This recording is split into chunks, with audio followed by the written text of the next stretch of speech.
So this is my project named Eden.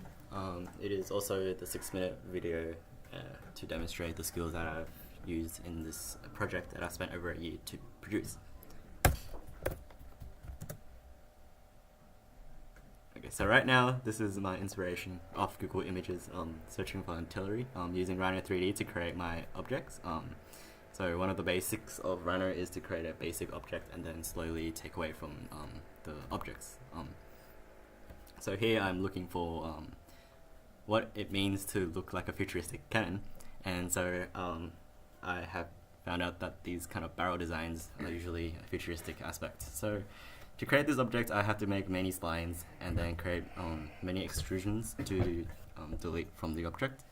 And then after I have made these objects, I can then stretch it out and apply transformations, such as stretching and scaling and stuff like that. 3D modeling is a very hard skill to learn and master, as it requires the user to constantly foresee and predict what the goal is and what the object may become. This being due to the user always have to start off using a very basic geometric shape, such as a rectangle or sphere, and then slowly use tools to slowly carve away the features. However, this being in a virtual 3D space is really hard when only working on a 2D computer screen.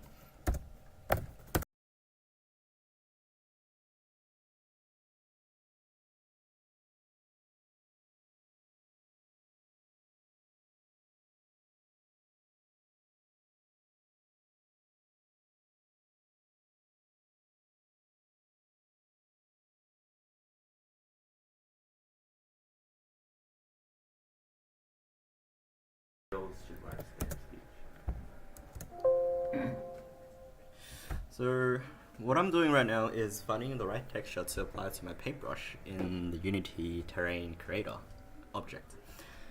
I'm trying to find a right material to suit the metallic and metal ground, the cement ground, and I've selected this arrow,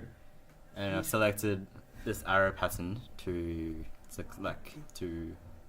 spread out the pathway. So when making a terrain, you have to keep considering land size, land amount, and trees and bushes.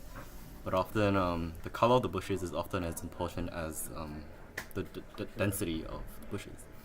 Here in the internet, I'm going on Google, I'm finding inspiration on what an ideal autumn forest looks like, or landscape. As you can see, most of them consist of the colors mostly of orange and yellow. So I'm applying these color schemes to my bush texture. So this is the animation sequence. So as you can see, every bit has to be projected carefully and rotated along the path animation. This becomes a long sequence in the final run, and ultimately the animation becomes to life afterwards. So far I have to move every individual rigged element and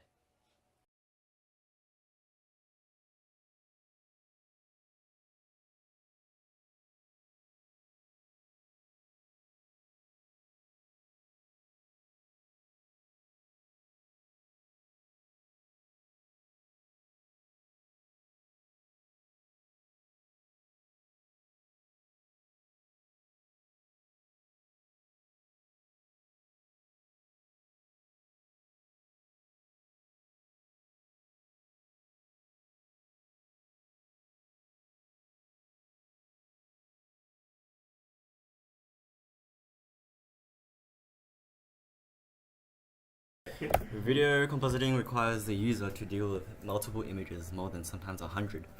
This is due to rendering, exporting every image as a singular frame to composite into an animation sequence. In Premiere, I have dragged in all the frames and to become a single sequence, but in Premiere there's often a problem where the frames are often mixed up, and thus I have to take my time to find the bad frames and then ultimately re-put them and replace them into the correct positions. Often this process is lengthy and time-consuming, but in the end it's to make the animation smoother and look professional.